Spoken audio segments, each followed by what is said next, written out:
Bonjour à tous, je m'appelle Jean-François Mignot, je suis chargé de recherche en démographie au CNRS et je travaille sur l'adoption depuis 2015 environ, principalement à partir de données statistiques sur l'adoption en France depuis le 19e siècle et à partir d'autres données statistiques sur l'adoption dans le monde depuis les années 50.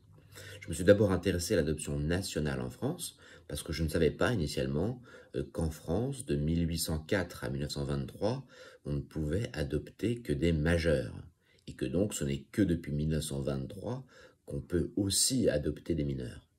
Puis je me suis intéressé à l'adoption internationale en France, qui est marquée par une chute impressionnante récemment, puisqu'aujourd'hui en France on compte environ 200 adoptions internationales par an, contre 4000 au milieu des années 2000.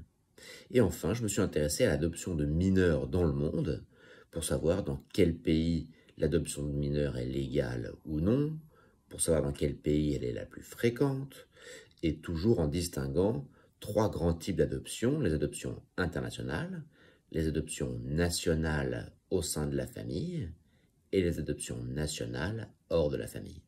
En fait, je crois que l'histoire comparée de l'adoption, c'est une façon très utile pour connaître et pour un peu mieux comprendre les systèmes familiaux des diverses régions du monde. Alors, pour ce qui concerne le colloque Un siècle d'adoption des enfants en France 1923-2023, nous présentons avec Geneviève Paget, une collègue québécoise, une histoire comparée de l'adoption de mineurs en France et au Québec depuis 1923.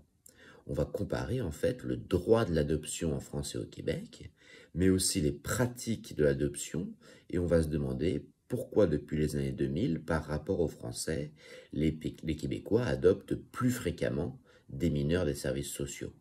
On va aborder aussi les débats actuels autour de l'adoption. Je pense notamment à l'accès des adoptés à leurs origines et à l'adoption par les couples de même sexe. Voilà tout. Rendez-vous au colloque des 20 et 21 juin à Angers. À très vite.